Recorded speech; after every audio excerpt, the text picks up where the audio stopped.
ஜெபம் பண்ண கடவோம்.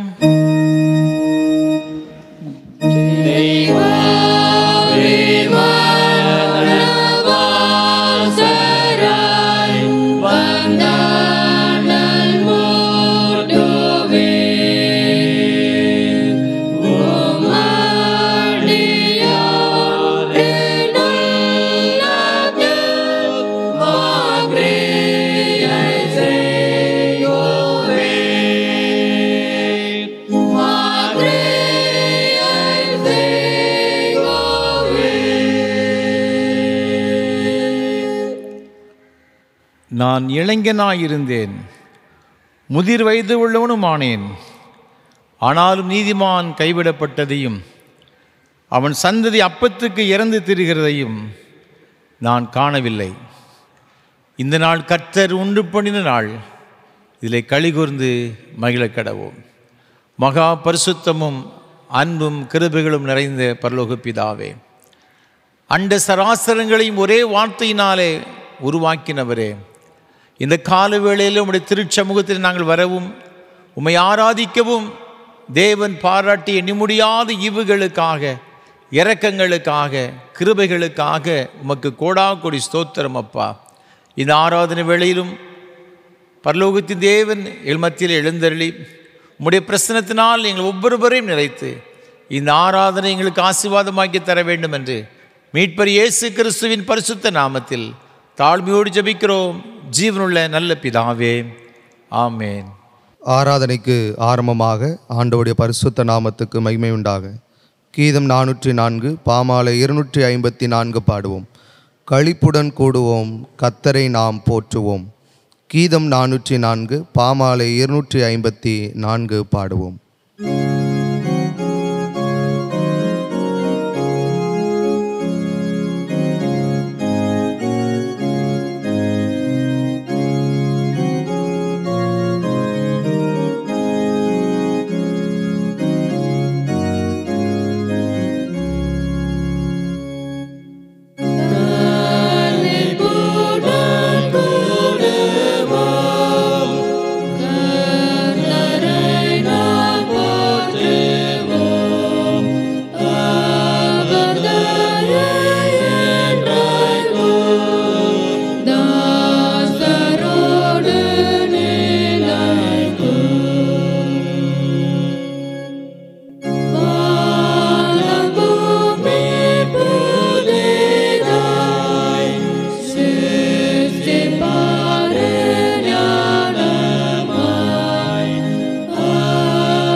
துன்மார்க்கன் தான் செய்த துன்மார்க்கத்தை விட்டு விலகி நியாயத்தையும் நீதியையும் செய்வானேயாகில் அவன் தன் ஆத்துமாவை பிழைக்க பண்ணுவான்.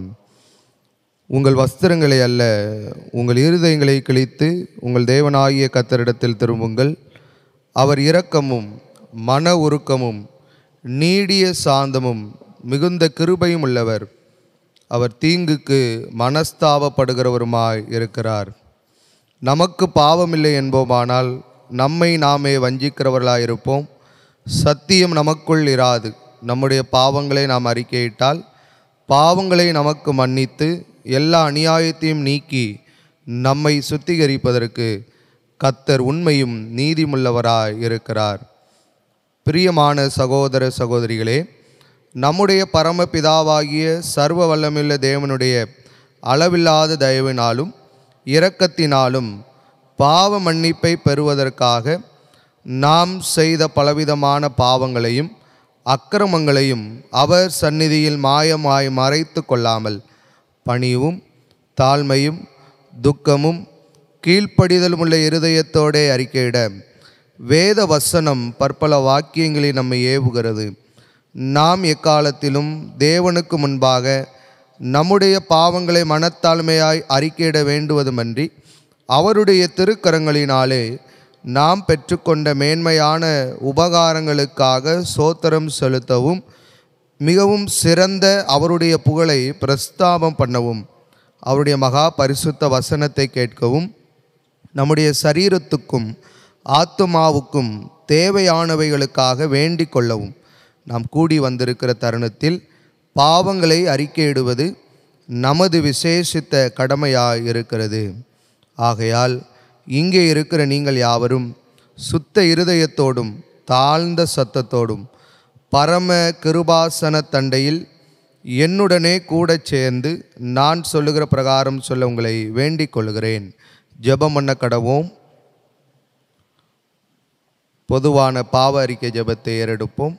சர்வ வல்லமை மிகுந்த இரக்கமுள்ள பிதாவே,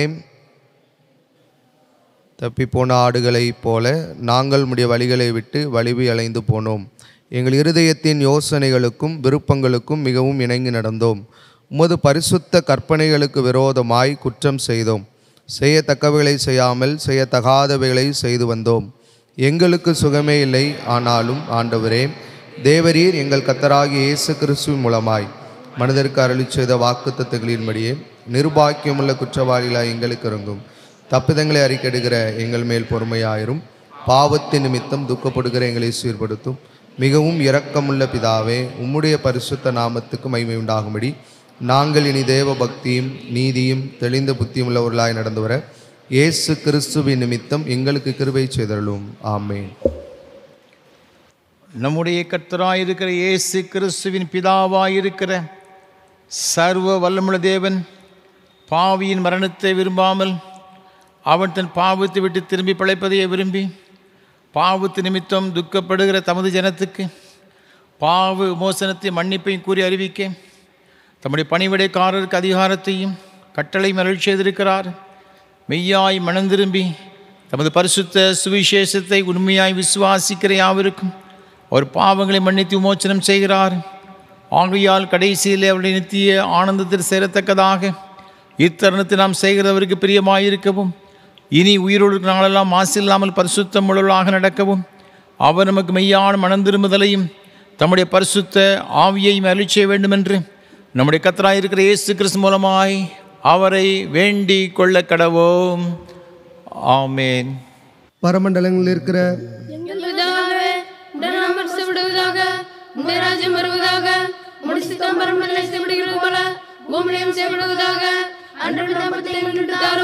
எங்களுக்கு குற்றம் செய்கிறவர்கள் போல எங்கள் குற்றங்களை எங்களுக்கு மன்னியும். எங்களை சோதனைக்குள் பிரவேசிக்க பண்ணாமல் தீமையை ரட்சித்துக் கொள்ளும். ராஜ்யமும் வல்லமையும் என்னைக்கும் உடையவரே. ஆமென். ஆண்டவரே, எங்கள் உதடுகளை திறந்தருளும்.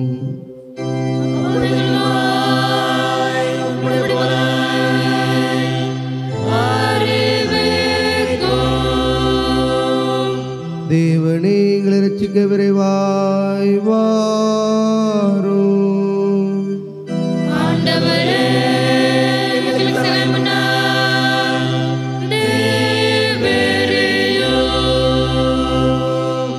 பிதாவுக்கும் குமாரனுக்கும் பரிசுத்தாவிக்கும் மகிமை உண்டாவதாக.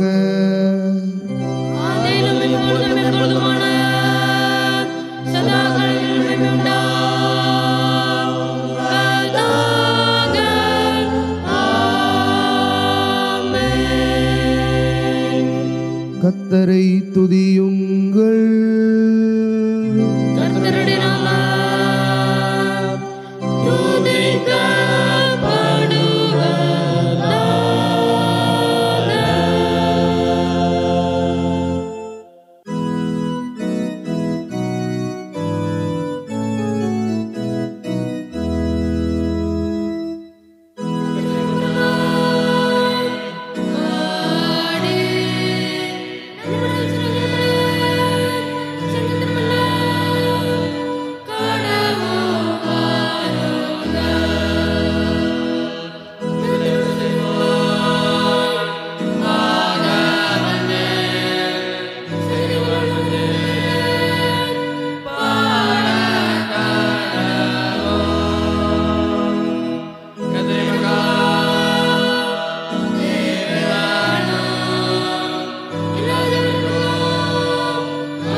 முறையாக வாசிக்கும்படியாக தெரிந்து கொள்ளப்பட்ட சங்கீதம் 145 சங்கீதம் 1வது வசனம் முதல் 10வது வசனம் வரை முறையாக வாசிப்போம்.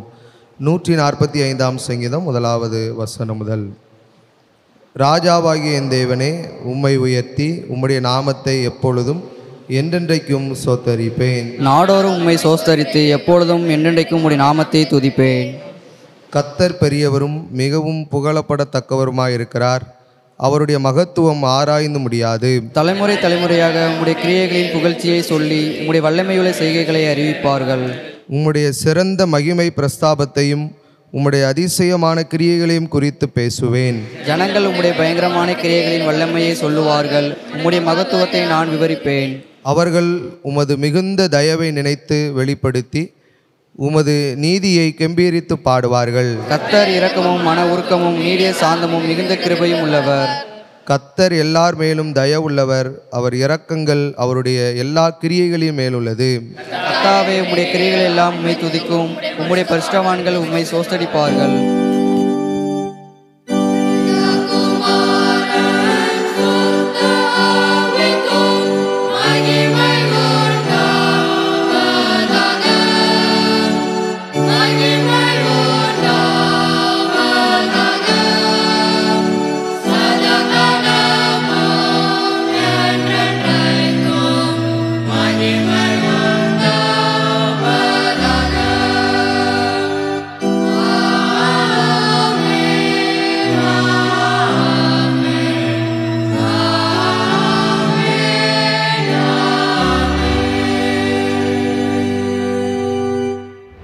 வாசிக்க வேண்டிய முதலாம் வேத பாடம் நீதிமொழிகள் 28 அதிகாரம் 18 முதல் 28 வரை.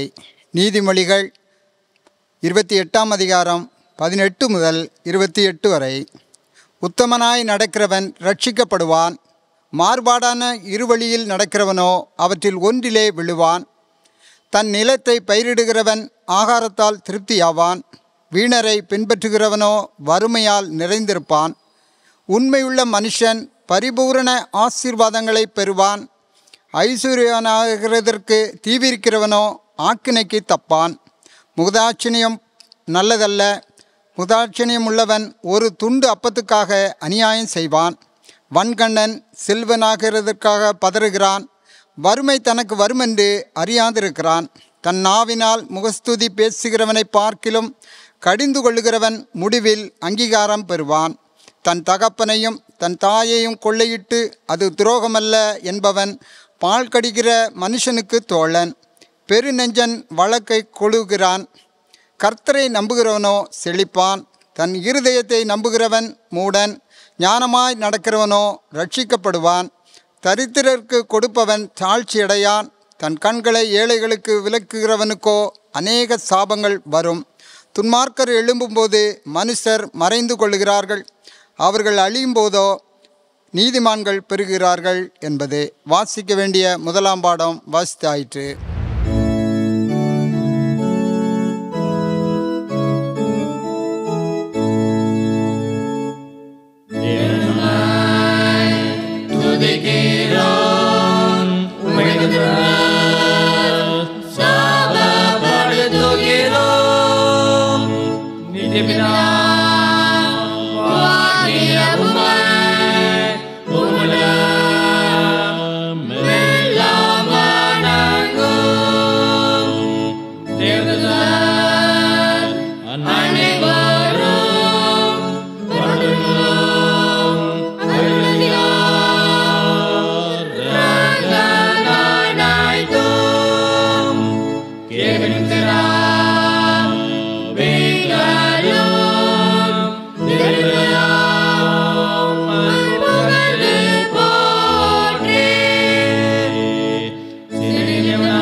வாசிக்கும்படியாக தெரிந்து கொள்ளப்பட்ட இரண்டாம் திருமுறை பாடம் மத்தேயு எழுதின நற்செய்தி நூல் 25ஆம் அதிகாரம் 14ஆம் வசனம் முதல் 29ஆம் வசனம் முடிய. இரண்டாம் திருமுறை பாடம் மத்தேயுவின் நற்செய்தி வசனங்கள் 14 முதல் 29 வரை. அன்றியும் பரலோக ராஜ்யம் புறதேசத்துக்கு பிரயாணமாய் போகிற ஒரு மனுஷன் தன் ஊழியக்காரரை அழைத்து தன் ஆஸ்திகளை அவர்கள் வசமாய் ஒப்பு கொடுத்தது போல் இருக்கிறது. அவனவனுடைய திறமைக்கு தக்கதாக ஒருவனிடத்தில் 5 தாலந்தும் ஒருவனிடத்தில் 2 தாலந்தும் ஒருவனிடத்தில் 1 தாலந்துமாக கொடுத்து உடனே பிரயாணப்பட்டு போனான். 5 தாலந்தை வாங்கினவன் போய் அவைகளை கொண்டு வியாபாரம் பண்ணி வேறு 5 தாலந்தை சம்பாதித்தான். அப்படியே 2 தாலந்தை வாங்கினவனும் வேறு 2 தாலந்தை சம்பாதித்தான். 1 தாலந்தை வாங்கினவனோ போய் நிலத்தை தோண்டி தன் எஜமானுடைய பணத்தை புதைத்து வைத்தான். வெகு காலமான பின்பு அந்த ஊழியக்காரருடைய எஜமான் திரும்பி வந்து அவர்களிடத்தில் கணக்கு கேட்டான்.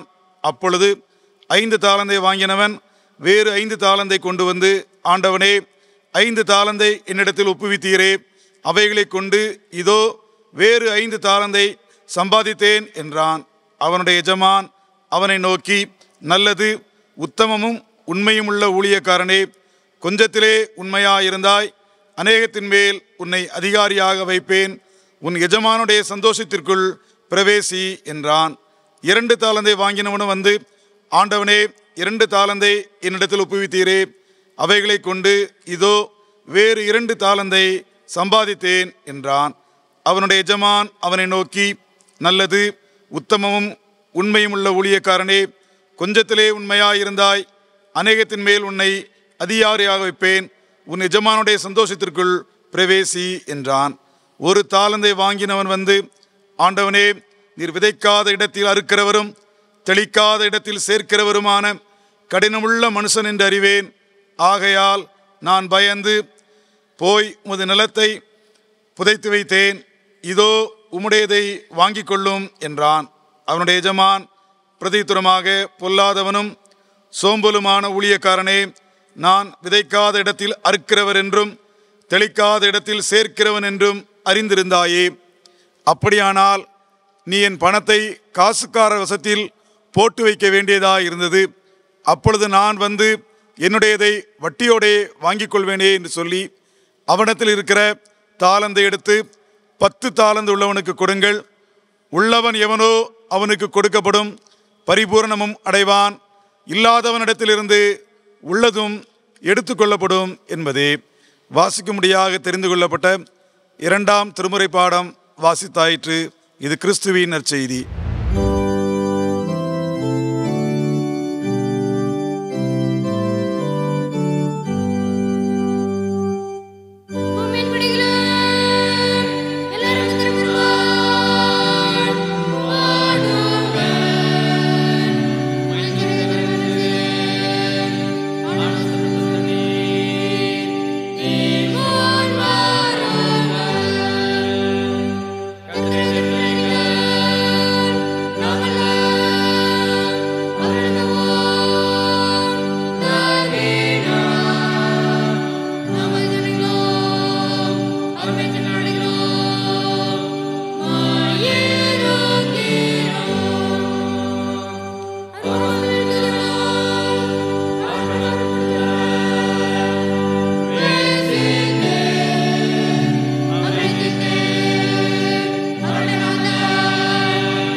வானத்தையும் பூமியும் படைத்த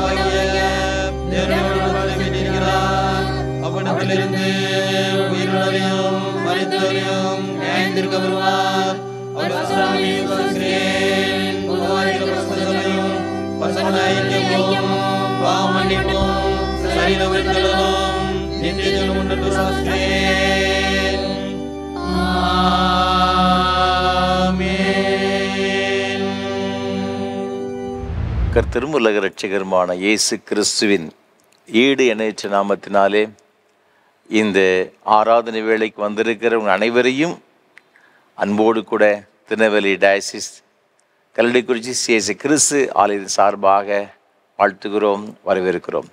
ஆண்டவருடைய கிருபையும் சமாதானமும் உங்களோடு கூட எப்பொழுதும் நிலைத்திருப்பதாக.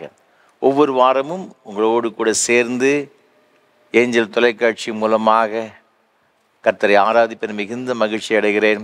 கர்த்தரை துதிக்கிறேன், ஸ்தோத்திரிக்கிறேன். விசேஷமாக ஒவ்வொரு வாரமும் இந்த நல்ல வாய்ப்புகளை நமக்கு தந்து வருகிற நம்முடைய அன்பிற்கும் மரியாதைக்கும் உரிய அருமையான ஐயா சாது சுந்தர் செல்வராஜ் அவர்களுக்காக உள்ளத்தின் ஆழத்திலிருந்து கர்த்தரை துதிக்கிறேன், ஸ்தோத்திரிக்கிறேன். நம்ம எல்லாரும் ஆராதனை மூலமாக பெற வேண்டிய ஆசீர்வாதங்களை பெற்றுக்கொள்ள வேண்டும் என்ற ஒரு பெரிய வாஞ்சியோடு தரிசனத்தோடு கூட ஐயா அவர்கள் நமக்கு ஏற்படுத்தி கொடுத்திருக்கிறார்கள். கர்த்தர் தாமே ஐயா அவர்களையும் அவள் செய்து கொண்டு வருகிற ஏஞ்சல் தொலைக்காட்சி ஊழியங்கள் மற்றும் இயேசு ஊழியங்களை அபரிவிதமாய் ஆசீர்வதிப்பாராக. நம்முடைய தனி ஜபங்களிலே, குடும்ப ஜபங்களிலே ஐயா அவர்களுக்காக நாம் ஜபிப்போம். ஆண்டவருடைய ஆசீர்வாதங்களை பெற்றுக்கொள்வோம். இந்த ஆராதனை வேளை ஒவ்வொரு வாரமும் காலை 7 மணிக்கு ஆராதனை வேளை CSI தினவர் டயசிஸ் என்ற யூடியூப் சேனலிலும் நாங்கள் ஒளிபரப்பு செய்கிறோம். அதை சப்ஸ்கிரைப் பண்ணுங்கள். மற்றவர்களுக்கும் நீங்கள் அறிமுகப்படுத்த உங்களை மிகுந்த அன்போடு நான் கேட்டுக்கொள்கிறேன். இந்த ஆராதனை வேளை மிகுந்த ஜபத்தோடும் அதிக பிரயாசத்தோடு கூட நாங்கள் ஒவ்வொரு வாரமும் உங்களுக்கு வழங்கி கொண்டு வருகிறோம். நீங்கள் எங்களுக்காக அதிகமாக ஜெபிக்க உங்கள் அன்போடு நான் கேட்டுக்கொள்கிறேன். என்னோடு கூட இந்த ஊழியத்திலே பயணப்பட்டு வருகிற ஒவ்வொரு கர்த்தருடைய பிள்ளைகளுக்காக நீங்கள் மறவாமல் ஜெபிக்க உங்களை அன்போடு நான் கேட்டுக்கொள்கிறேன். உங்களுடைய ஜெபந்தான் இந்த ஆராதனை வேளை நடத்துவதற்கு எங்களுக்கு பேர் உதவியாக இருக்கிறது. அது மாத்திரமல்ல, இந்த ஆராதனை வேளை ஒளிப்பதிவு செய்வதற்கு ஏராளமான தேவைகள் உண்டு. கர்த்தர் உங்கள் உள்ள தேவைன்னு சொன்னால் நீங்கள் தாராளமாக இதை தாங்க முன்வரலாம். அதனுடைய பலனை இம்மையிலும் மறுமையிலும் 1000 பெற்றுக்கொள்வீர்கள் என்பது சந்தேகம் கிடையாது. இந்த வாரத்திலும் இந்த ஆராதனை வேளையை தாங்க முன் வந்திருக்கின்ற திருநெல்வேலி மகாராஜ நகர் திருத்துவ ஆலய சபையை சார்ந்த அருமையான ஐயா திரு ஜார்ஜ் ராபர்ட்சன், திருமதி விக்டோரியா ராபர்ட்சன், இந்த அருமையான குடும்பத்தினருக்காக ஆண்டவர் அதிகமாக துதிக்கிறேன், ஸ்தோத்தரிக்கிறேன். கர்த்தரை அதிகமாக நேசிக்கின்ற ஒரு குடும்பம், கர்த்தருக்கென்று தன்னை அர்ப்பணித்த ஒரு குடும்பம். அதற்காக கர்த்தரை துதிக்கிறேன். நான் விசேஷமாக அருமையான தகப்பனார் திரு ஜார்ஜ் ராபர்ட்சன் அவர்கள் வருகிற 29ஆம் தேதி தன்னுடைய பிறந்தநாளை காணும்படியாக தேவன் கிருபை செய்தபடியினால் நன்றி உள்ள இதயத்தோடு கூட இந்த ஆராதனை வேளை தாங்க முன் வந்திருக்கிறார்கள். கர்த்தர் தாமே அருமையான ஐயா அவர்களையும் தேவன் அவளுக்கு கொடுத்த அருமையான துணைவியார் திருமதி விக்டோரியா ராபர்ட்சன் அவர்களையும் தேவன் அவளுக்கு கொடுத்த அருமையான 3 பிள்ளைகள், பேர பிள்ளைகள் ஒவ்வொருவருக்காக கர்த்தர் துதிக்கிறேன்.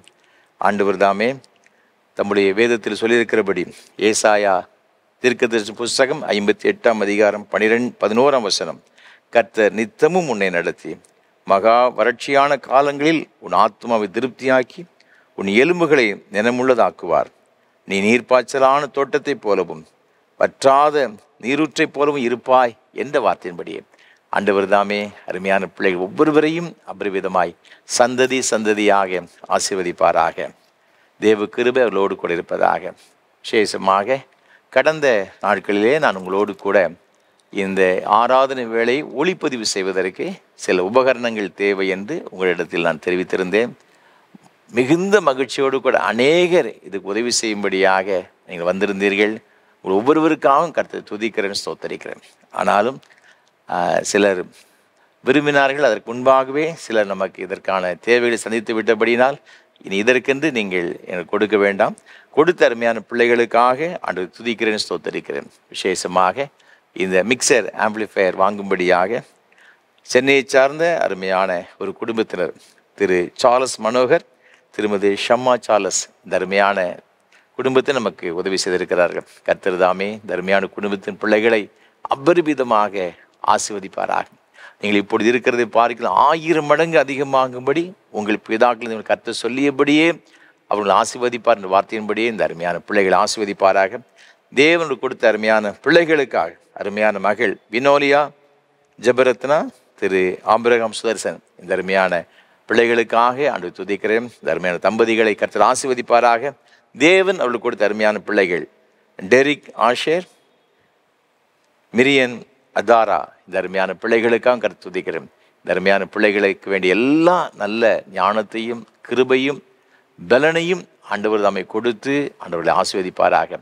கர்த்தர் தாமே ஆண்டவருக்கென்று அவர்கள் கொடுத்த இந்த உபகரணத்தை அவர்களுடைய கர்த்தருடைய நாம மகிமைக்கு இது பயன்படுகிறது போல ஆண்டவர் இந்த பிள்ளைகளுடைய வாழ்க்கையில் தம்முடைய நாமத்தை மகிமைப்படுத்துவாராக, ஆசீர்வதிப்பாராக. அதே போல் ஒரு கார்ட்லெஸ் மைக் தேவை என்று சொன்ன பொழுது சென்னையிலிருந்து ஒரு அருமையான குடும்பத்தினர் மிகுந்த மகிழ்ச்சியோடு கூட நமக்கு உதவி செய்திருக்கிறாங்க. அந்த அருமையான குடும்பத்தினருக்காக கர்த்தரை துதிக்கிறேன். தேவன் கொடுத்த 2 பிள்ளைகளுக்காக ஆண்டவர் துதிக்கிறேன். படிக்கின்ற பிள்ளைகளுக்கு விசேஷத்தின் ஞானத்தையும் கிருபைகளையும் ஆண்டவர்கள் கொடுப்பாராக. அதே போல் மேலும் ஒரு மைக்ரோஃபோன் வாங்குவதற்கு நமக்கு உதவி செய்யும்படியாக வந்த சென்னையை சார்ந்த திருமதி விமலா அன்புடையான் இந்த அருமையான அம்மாவுக்காக கர்த்தரை துதிக்கிறேன். நம்முடைய ஊழியத்தை அதிகமாக நேசிக்கிறவர்கள், நமக்கு ஜெபிக்கின்ற ஒரு அருமையான தாயார். அவர்களும் மற்றும் ஒரு மைக் வாங்கும்படியாக உதவி செய்திருக்கிறாங்க. அவரோடு கூட சேர்ந்து கூடன்குளத்திலிருந்து ஒரு அருமையான சகோதரர், நம்முடைய ஊழியத்தை அதிகமாக நேசிக்கின்றவர்கள், இந்த ஊழியத்தை அதிகமாக அதற்காக ஜெபிக்கிற ஒரு அருமையான சகோதரர், அவர்களுக்காகவும் கர்த்தரை துதிக்கிறேன். அதே போல் ஈரோட்டை சார்ந்த ஒரு அருமையான குடும்பத்தினர், ஓய்வு பெற்ற ஒரு தலைமை ஆசிரியருடைய குடும்பத்தினர் இதற்கு நமக்கு உதவி செய்திருக்கிறாங்க. கர்த்தர் தாமே இந்த பிள்ளைகள் ஒவ்வொருவரையும் அபரிவிதமாக ஆசீர்வதிப்பாராக. ஆண்டவருடைய கிருபையும் சமாதானமும் இந்த அருமையான பிள்ளைகள் ஒவ்வொருவரும் கூட நிலைத்திருப்பதாக. ஆமென். தொடர்ந்து கர்த்தர் நம்மோடு கூட பேசும்படியாக ஒரு நிமிடம் தலைவணங்கி ஜெபம் செய்வோம். நேசிக்கிற அன்பு தகப்பனே, உம்முடைய திருவார்த்தைகளை கேட்க வந்திருக்கிறோம். எங்களோடு கூட பேசும் ஆண்டவரே, இன்றைக்கு நாங்கள் கற்றுக்கொள்ளுகிற உம்முடைய வேத வசனங்கள் எங்கள் ஒவ்வொருடைய ஆவிக்கும் ஆத்மாவுக்கும் சரீரத்திற்கும் மிகவும் பிரயோஜனமாக இருக்க கிருபை தாரும். எங்களோடு கூட இடைபெடும், என்னை மறைத்து நீர் வெளிப்படும். மீட்பர் இயேசு கிறிஸ்துவின் பரிசுத்த நாமத்தில் தாழ்மையோடு ஜெபிக்கிறோம் ஜீவனுள்ள நல்ல பிதாவே, ஆமென். மீண்டும் உங்கள் எல்லாரையும் அன்போடு கூட வாழ்த்துகிறேன். ஆண்டவருடைய கிருபையும் ஆசீர்வாதம் உங்களோடு கூட எப்பொழுதும் நிலைத்திருப்பதாக. இந்த நாளிலும் கூட நம்ம எல்லாருக்கும் ஆசீர்வாதமாக இருக்கும்படியாக தெரிந்து கொண்ட வேத பகுதி, நாம் முதலாவது வேத பாடமாய் வாசி கேட்ட நீதிமொழியின் புஸ்தகம் 28ஆம் அதிகாரம் 20ஆம் வசனத்தை உங்களோடு கூட நான் பகிர்ந்து கொள்ள விரும்புகின்றேன். உண்மையுள்ள மனுஷன் பரிபூரண ஆசீர்வாதங்களை பெறுவான். உண்மையுள்ள மனுஷன் பரிபூர்ணமான ஆசீர்வாதங்களை பெறுவான் என்பதாக இங்கு வேத வசனம் சொல்லுகின்றதை நாம் பார்க்கின்றோம். அன்பான ஆண்டவருடைய பிள்ளைகளே, ஆண்டவர் யாரை ஆசீர்வதிக்கிறார் என்று சொன்னால், உண்மையுள்ள ஒரு மனுஷன். A faithful man shall receive the blessings from the Lord. உண்மையான மனிதன் ஆண்டவருடைய சமூகத்திலிருந்து ஆசீர்வாதங்களை பெற்றுக்கொள்ளுவான் என்பதாக சொல்லப்பட்டிருக்கிறது. காரணம் என்னவென்றால், நீங்கள் 1 கொரிந்தியர் நிருபம் 1ஆம் அதிகாரம் 9ஆம் வசனம், 1 கொரிந்தியர் 10ஆம் அதிகாரம் 13ஆம் வசனம், 2 தெசலோனிக்கேயர் 3ஆம் அதிகாரம் 3ஆம் வசனத்தை 2ஆம் வசனத்தை வாசித்து பார்க்கும் பொழுது, தேவனோ உண்மையுள்ளவர் என்று எழுதப்பட்டிருக்கிறது. அவர் God is faithful God. ஆண்டவர் ஒரு உண்மையுள்ள ஒரு தெய்வமாக இருக்கிறார். அதில் சந்தேகமே கிடையாது. அவர் உண்மையுடையவராக இருக்கிறபடியினால் அவருடைய பிள்ளைகளும் கூட உண்மையுடையவர்களாக இருக்க வேண்டும் என்று தேவன் விரும்புகின்றார். நாம் நீதிமொழியின் புஸ்தகம் 12ஆம் அதிகாரம் 22ஆம் வசனத்தை வாசித்து பார்க்கும் பொழுது இங்கு வேதம் இவ்வாறாக சொல்லுகின்றது, பொய் உதடுகள் கர்த்தருக்கு அருவருப்பானவைகள், உண்மையாய் நடக்கிறவர்களோ அவருக்கு பிரியம். யார் அவருக்கு ரொம்ப பிரியமானவர்கள் என்று சொன்னால், வேதமை அழகாக சொல்லுகிறது, உண்மையானவர்கள் ஆண்டவருக்கு பிரியமானவர்கள் என்று சொல்லப்பட்டிருக்கிறது. நீங்கள் மத்திய எழுதின சுவிசேஷத்தில் நாம் பார்க்கும் பொழுது 25ஆம் அதிகாரத்தில் பரலோக ராஜ்யம் புரதேசத்துக்கு பிரயாணமாய் போகிற ஒரு மனுஷன் தன் ஊழியக்காரரை அழைத்து தன் ஆசிகளை அவர் வசமை கொடுத்தது போல் இருக்கிறது என்று சொல்லி ஒரு அருமையான சம்பவத்தை ஆண்டவர் சொல்லுகின்றதை பார்க்கிறோம். ஒரு ஓமை ஆண்டவர் சொல்லுகின்றார். ஒரு மனிதனுக்கு 5 தாலந்தை கொடுத்தார், ஒருவனுக்கு 2 தாலந்தை கொடுத்தார், ஒருவனுக்கு 1 தாலந்தை கொடுத்தார். இந்த 5 தாலந்தை வாங்கினவன் மேலும் 5 தாலந்தை சம்பாதித்தான்.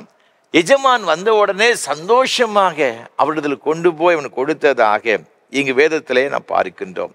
அந்த 25ஆம் அதிகாரம் 21ஆம் வசனத்தில் இங்கு வேதம் சொல்லுகிறது, அவனுடைய எஜமான் அவனை நோக்கி, நல்லது உத்தமமும் உண்மையுள்ள ஊழியக்காரனே, கொஞ்சத்திலே உண்மையாயிருந்தாய், அநேகத்தின் மேல் உன்னை அதிகாரியாக வைப்பேன், உன் எஜமானுடைய சந்தோஷத்துக்குள் பிரவேசி என்றான் என்பதாக சொல்லப்பட்டிருக்கின்றது. அதே போல் அடுத்த வசனத்தில் கூட 2 தாலந்தை அவன் 4 தாலந்தாக அவன் மாற்றினான் என்பதாக சொல்லப்பட்டிருக்கின்றது. அவனையும் குறித்து ஆண்டவர் சொல்லுகிறார், உன் எஜமானுடைய சந்தோஷத்துக்குள் பிரவேசி. நீங்களும் நானும் நமது பரம எஜமானனாயிருக்கிற ஆண்டவராயிருக்கிற இயேசு கிறிஸ்துவுடைய ராஜ்யத்திற்குள், அது புசிப்பும் குடிப்பும் அல்ல, அது நீதியும் சமாதானம் பரிசுத்தாவினால் உண்டாக சந்தோஷமாயிருக்கிற சொல்லப்பட்டிருக்கிறது. அந்த மேன்மையான ஒரு இடத்திற்கு செல்வதற்கு ஆண்டவர் யாரை அழைத்து கொண்டு செல்வார்னு சொன்னால், யாருக்கு கொடுக்க பிரியப்படுவார்னு சொன்னால், வசனம் சொல்லுகிறது, உண்மையாய் நடக்கிறவர்களுக்கு. இங்கு ஆண்டவர் இவனை பார்த்து சொல்லுகிறார், உத்தமமும் உண்மையும் உள்ள ஊழியக்காரனே.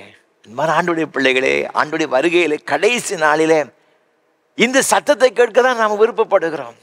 உங்களை என்னையும் பார்த்து ஆண்டவர் சொல்ல வேண்டும், உண்மை உத்தமமான ஊழியக்காரன் சொன்ன ஒரு வார்த்தைக்காக தான் நான் காத்திருக்கிறேன். அன்பானவர்களே, ஆண்டவர் இந்த வார்த்தையை சொல்வார்னு சொன்னார். வசனம் சொல்லுகிறது, உன் எஜமானுடைய சந்தோஷத்துக்குள் பிரவேசி.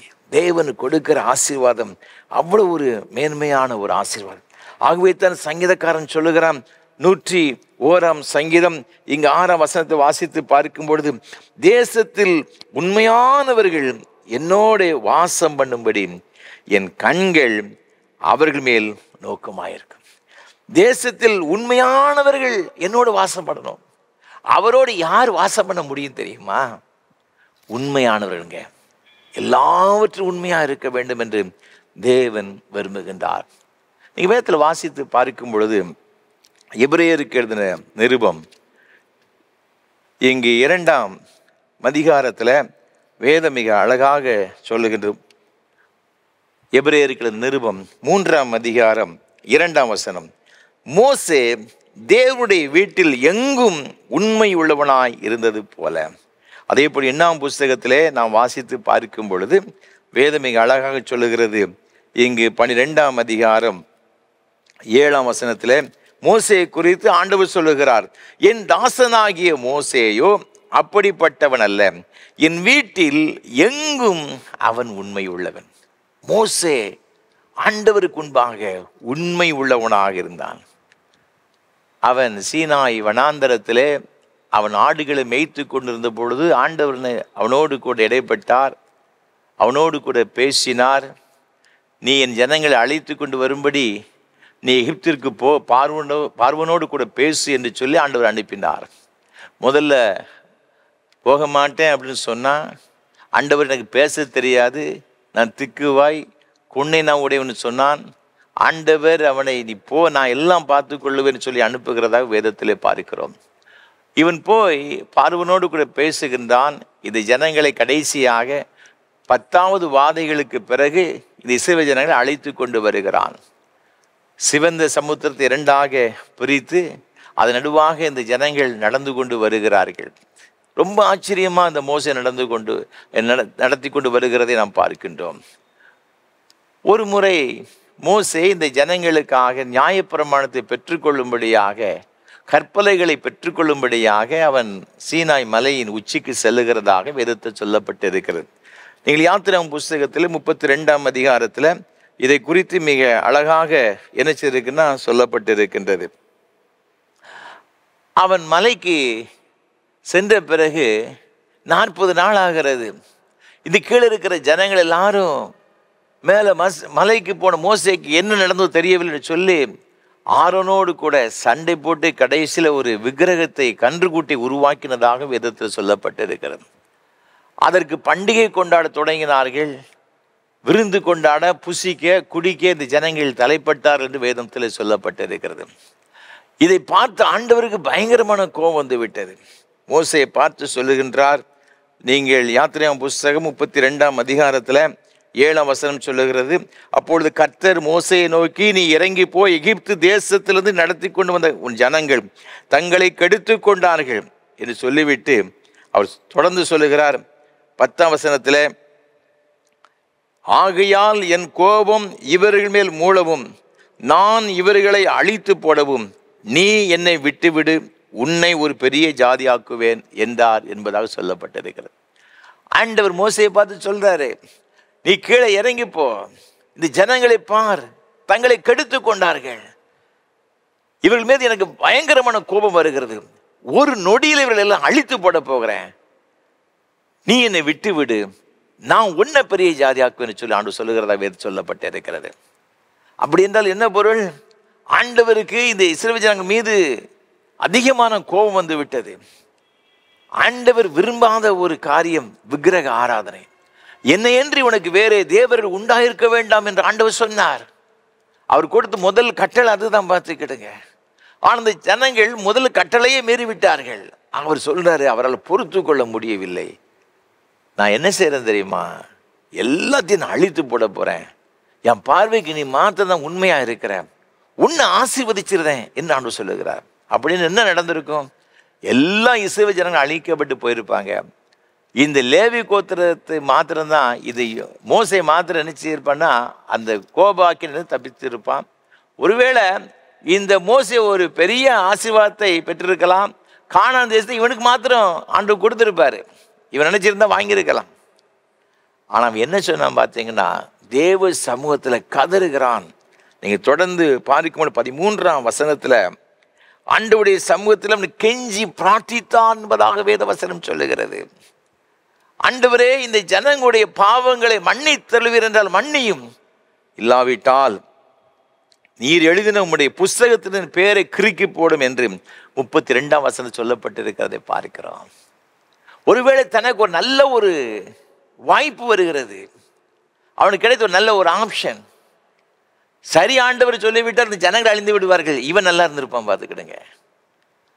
ஆனால் அந்த வாய்ப்பை அவன் தவறாக பயன்படுத்த விரும்பவில்லை. என் ஆண்டவர் எதற்காக என்னை அழைத்தார், அந்த அழைப்பில் உண்மையாக இருந்தான். ஆண்டவர் சீனாய் வனாந்தரத்தில் இவன் அழைத்த பொழுது, முச்செடியில் தரிசனமாகும் பொழுது, நீ வா, உன்னை பார்வோனிடத்தில் அனுப்புவேன், என் ஜனங்களை அழைத்து கொண்டு வா என்று சொன்னார். ஆண்டவருடைய ஜனங்களை பத்திரமாக எகிப்து தேசத்திலிருந்து அழைத்து கொண்டு வந்து கானான் தேசத்தில் கொண்டு போய் சேர்க்கின்ற பெரிய பொறுப்பு இந்த மோசேயிடம் இருந்தது. அந்த பொறுப்பிலே அவன் உண்மையாக இருந்தான். தனக்கு ஒருவேளை ஒரு பெரிய ஆதாயம் வருவதற்கு வாய்ப்புகள் இருந்த பொழுதிலும் கூட அந்த பொறுப்பை தட்டி கழிக்க விரும்பவில்லை. அவனது உண்மையாக இருந்தபடினால தான் ஆண்டவர் இந்த மோசையை குறித்து சொல்லுகிறார், அவன் என் வீட்டில் எங்கும் உண்மை உள்ளவன். இன்றைக்கு நம்மை குறித்து ஆண்டவர் எப்படி சொல்லுவாரா? தேவன் நம்ம கொடுத்திருக்கின்ற பொறுப்பில் நாம் எப்படி இருக்கிறோம்? நம்முடைய குடும்பத்தில் கணவன் தன் மனைவியிடத்தில் உண்மையாக இருக்கிறாரா? மனைவி தன் கணவனிடத்தில் உண்மையாக இருக்கிறாளா? பிள்ளைகள் பெற்றோர்களுக்கு உண்மையாக இருக்கிறார்களா? கர்த்தருக்கு முன்பாக நாம் உண்மையாக இருக்கிறோமா? நம்ம ஆண்டவரை ஆராதிப்பதிலே, கர்த்தருக்கென்று கொடுப்பதிலே, நேரத்தை செலவழிப்பதிலே, ஜெபிப்பதிலே, வேதத்தை வாசிப்பதிலே நாம் உண்மையாக இருக்கின்றோமா? யோசித்து பார்க்கணுங்க. ஆண்டவர் உண்மையானவர்கள் என்னோடு கூட வாசம் பண்ண வேண்டும் என்று விரும்புகிறதாக வேதத்தில் சொல்லப்பட்டிருக்கிறது. உண்மை என்று சொன்னால் பொய் பேசாம உண்மை பேசுறது சொல்லி நாம் நினைத்து, அது நல்லதுதான், அதோடு இருந்து விடவில்லை. வேதத்தில் சொல்லப்பட்டிருக்கின்ற அந்த பொறுப்புகளில் நாம் உண்மையாய் இருக்க வேண்டும் என்று தேவன் எதிர்பார்க்கின்றார். பவுல் சொல்லுகின்றான் 1 தீமோத்தேயு 1:12 வசனத்தில், என்னை உண்மை உள்ளவன் என்று எண்ணி இந்த ஊழியத்திற்கு ஆண்டவன் அழைத்தபடியினால அவரை நான் ஸ்தோத்தரிக்கிறேன். ஆகவே தாங்க அவனை குறித்து சொல்லப்படுகிற உலகத்தை கலக்கிறவர் இங்கே வந்து விட்டார்கள். அவனுக்கு எத்தனையோ பாடுகள், உபத்திரவங்கள், போராட்டங்கள் வந்த பொழுதும் கூட அவன் ஊழியத்தில் உண்மையாக இருந்தாங்க. எந்த சூழ்நிலையில் அவன் பின்மாற்றம் அடையவில்லை, சோர்ந்து போகவில்லை. அவன் சொல்றான், அநேக முறை நான் வாறுகளால் அடிக்கப்பட்டேன், ஆறுகளால் வந்த எத்தனையோ விதமான தடைகள் வந்துச்சு, கப்பல் பிரயாணத்தில் மோசங்கள் வந்துச்சு, கள்ளர்களால் மோசம் வந்துச்சு, பட்டினியாக இருந்தேன். ஆனால் இவை எல்லாவற்றிலும் இருந்து ஆண்டோடைய அன்பை விட்டு என்னை பிரிப்பவன் யார்? அவன் ஆண்டவருக்கு உண்மையாக இருந்தாங்க. எத்தனை போராட்டம் வந்தாலும். நீங்கள் அப்போஸ்தலர் புஸ்தகம் 26ஆம் அதிகாரத்தில் வாசித்து பார்க்கும்போது 2 வசனத்தில், ஆகவே அவனை அகிரிப்பா ராஜாவுக்கு முன்பாக கொண்டு போய் நிறுத்துகின்றார். அவன் பண்ணுற பிரசங்கத்தை கேட்டு நீங்கள் 28 வசனத்தை வாசித்து பார்க்கும்போது அந்த ராஜா சொல்லுகிறான், பவுலை பார்த்து சொல்கிறான், நான் கிறிஸ்தவனாய் மாறுவதற்கு கொஞ்சம் கூட சம்மதிக்க பண்ணுகிறாய். அப்போ எந்த அளவிற்கு அவன் வைராக்கியமாக கர்த்தருக்காக உண்மையுள்ளவனாக அவன் வாழ்ந்திருப்பான். யோசித்து பாருங்க. ஒரு ராஜா சொல்றான், ஏறக்குறைய நான் உன்னை கிறிஸ்தவனாக என்னை மாற்றி விடுவாயோ, என்னை சம்மதிக்க பண்ணுகிறாய் என்பதாக சொல்லுகிற வேதம் சொல்லப்பட்டிருக்கிறது. அன்பானுடைய பிள்ளைகளே, உண்மையானவர்களை தேவன் ஆசீர்வதிக்கிறார். அவர்கள் பரிபூர்ணமான ஒரு ஆசீர்வாதங்களை பெற்றுக்கொள்வார்கள். வேதத்தில் வாசித்து பார்க்கும் பொழுது அப்படி உண்மையுள்ளவர்களுக்கு தேவன் கொடுக்கிற ஆசீர்வாதம் என்ன? நெகேமியாவின் புஸ்தகத்தில் நாம் பார்க்கும் பொழுது வேதம் இவ்வாறாக சொல்லுகிறது. 9ஆம் வசனம், 7, 8 ஆகிய வசனங்களிலே, ஆபிரகாமை தெரிந்து கொண்டு அவனை ஊர் என்னும் கல்தேயரின் பட்டணத்திலிருந்து புறப்பட பண்ணி அவனுக்கு ஆபிரகாம் என்னும் பெயரிட்ட தேவனாகிய கர்த்தர் நீர். அவன் இருதயத்தை உமக்கு முன்பாக உண்மை உள்ளதாக கண்டு கானானியர், ஏத்தியர், எமோரியர், பெரிசியர், எபூசியர், கிர்காசியருடைய தேசத்தை அவன் சந்ததிக்கு கொடுக்கும்படி அவனோடு உடன்படிக்கை பண்ணி உம்முடைய வார்த்தைகளை நிறைவேற்றினீர். நீர் நீதி உள்ளவர். ஆண்டவர் உண்மை உள்ளவர்களுக்கு என்ன செய்கிறான்னு பார்த்தீங்கன்னா, தாம் கொடுத்த வாக்கை நிறைவேற்றுகிறவர்.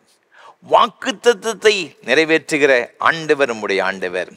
இந்த ஆபிரகாமை குறித்து நாம் வேதத்தில் வாசித்து பார்க்கும் பொழுது, இங்கே ஆதியாகமம் புஸ்தகம் 12ஆம் அதிகாரத்தில் நீங்கள் முதல் வசனத்தில் நான் வாசித்து பார்க்கும் பொழுது வேதம் அவனை குறித்து சொல்லப்பட்டிருக்கிறது. நீ உன் தேசத்தையும் உன் ஜனத்தையும் உன் இனத்தையும் உன் தகப்பனுடைய வீட்டையும் விட்டு புறப்பட்டு நான் காண்பிக்கும் தேசத்துக்கு போ அப்படின்னு சொன்னார். உடனே அவன் புறப்பட்டு வந்ததாக இங்கு 4ஆம் வசனம் சொல்லுகிறது. அவன் புறப்பட்டு வரும்பொழுது அவனுக்கு குழந்தை கிடையாது. அது மாத்திரமல்ல, ஆண்டவர் சொல்றாரு, நான் உனக்கு இந்த தேசத்தை உனக்கு தருவேன் அப்படின்னு சொல்றாரு. அதற்கு முன்பாக நீங்கள் அப்போஸ்தலர் புஸ்தகத்தில் 7ஆம் அதிகாரத்தில் வாசித்து பார்க்கும் பொழுது அந்த கானான் தேசத்தை குறித்து அவன் வாக்குத்தத்தம் செய்யும் பொழுது 5ஆம் வசனம் சொல்லுகிறது, இதில் 1 அடி நிலத்தை ஆகிரும் அவனுடைய கையாட்சிக்கு கொடாமல் இருக்கையில். அவனுக்கு 1 அடி கூட அந்த இடத்துல கானான் தேசத்தில் இடம் கிடையாது. ஆனால் அவர் சொல்றாரு, நான் உனக்கு இந்த தேசத்தை நினைச்சு தருவேன். 1 அடி இடம் கூட இல்லாமல் இருந்த இந்த ஆபிரகாமுக்கு ஆண்டவர் வாக்குத்தத்தம் பண்ணினாருங்க. அந்த தேசத்தில் 7 வகையான ஜாதிகள் இருந்தாங்க. அதைத்தான் இப்போ வாசிக்க கேட்டோம். அந்த எல்லா ஜாதிகளையும் கர்த்தர் துரத்தி அவருடைய சந்ததிக்கு என்ன செய்தாரு? கொடுத்தார். இந்த வாக்குத்தத்தம் செய்யும் பொழுது 2 காரியம். ஒன்று, அவனுக்கு அந்த இடத்துல அந்த தேசத்தில் 1 அடி இடம் கூட கிடையாது. 2வது, அந்த வசனம் சொல்லுகிறது, அவனுக்கு பிள்ளை இல்லாதிருக்கும் போது உனக்கும் உனக்கு பின்வரும் சந்ததிக்கும் இது சுதந்திரமாக தருவேன் என்று அவனுக்கு வாக்குத்தத்தம் பண்ணினார். அவனுக்கு குழந்தையும் கிடையாது.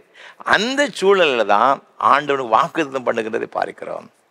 ஆனால் இவன் உண்மை உள்ளவனாய் இருந்தபடினால்தான் ஆண்டவர் நினைச்சதான்னு பார்த்தீங்கன்னா அந்த வாக்குத்தத்தத்தை நிறைவேற்றுகிறதாக வேதத்தில் பார்க்கிறோம். ஒரு கட்டத்தில் வரும்பொழுது அவனுக்கு கொஞ்சம் சோர்வு தான். ஆண்டவர் சொல்றாரு, ஆதியாகமம் 15ஆம் அதிகாரத்தில் முதல் வசனத்தை வாசித்து பார்க்கும் பொழுது ஆண்டவர் ஆபிரகாமை பார்த்து சொல்றாரு. என்ன சொல்றாருன்னு பார்த்தீங்கன்னா, இந்த காரியம் நடந்த பின்பு கர்த்தருடைய வார்த்தை ஆபிரகாமுக்கு தரிசனத்தில் உண்டாகி அவர், ஆபிரகாமே நீ பயப்படாதே, நான் உனக்கு கேடகமும் உனக்கு மகா பெரிய பலனுமாய் இருக்கிறேன் என்றார் என்பது சொல்லப்பட்டிருக்கு. நான் உனக்கு கேடகமாக இருக்கிறேன், மகா பெரிய பலனாக இருக்கிறேன்னு சொன்ன உடனே அவன் சொல்கிறான் 2ஆம் வசனத்தில், கர்த்தராகிய ஆண்டவரே அடியேனுக்கு என்ன தருவீர்? நான் பிள்ளை இல்லாமல் இருக்கிறேனே. தமஸ்கு ஊரானாகி இந்த எலியேசர் என் வீட்டு விசாரணை கர்த்தனாய் இருக்கிறானே என்றான் என்பது சொல்லப்பட்டிருக்கிறது. அவனுக்கு ரொம்ப வேதனை தான். ஆண்டவர் சொன்னார், நீ புறப்பட்டு போ, நான் உன்னை ஆசீர்வதிப்பேன், உன் சந்ததியை ஆசீர்வதிப்பேன், உனக்கு தேசத்தை கொடுப்பேன் எல்லாம் சொன்னார். ஆனால் ஒரு கட்டத்துக்கு வரும்பொழுது அவனுக்கு ஒரு சோர்வு. ஆண்டவர் பார்த்து சொல்லலாம், ஆண்டவரே எனக்கு பிள்ளை இல்லையே, நீ தருவேன்னு சொன்னீரே, இத்தனை வருஷம் ஆகிட்ட, குழந்தை இல்லையே. ஆண்டவர் என்ன சொல்கிறாரு? அவனை பார்த்து சொல்கிறாரு 5ஆம் வசனத்தில், அவன் கூடாரத்தில் இருக்கிறான். அவர் அவனை வெளியே அழைத்து, நீ வானத்தை அண்ணாந்து பார், நட்சத்திரங்களே என்ன உன்னாலே கூடுமானால் அவைகளை எண்ணு என்று சொல்லி பின்பு அவனை நோக்கி உன் சந்ததி இவ்வனமாயிருக்கும் என்றார் என்பது சொல்லப்பட்டிருக்கிறது. அது ஆகாயத்து நட்சத்திரங்களை பார்த்த உடனே அவர் சொல்றாரு, நீ இதை எண்ண முடியும் உன்னால? முடியாத ஆண்டவரே, இதே மாதிரி நான் உன்னை ஆசீர்வதிப்பேன். ஆண்டவர் சொன்ன உடனே அதுக்கு அடுத்த வசனம் சொல்லுகிறது, அவன் கர்த்தரை விசுவாசித்தான், அதை அவர் அவனுக்கு நீதியாக எண்ணினார்.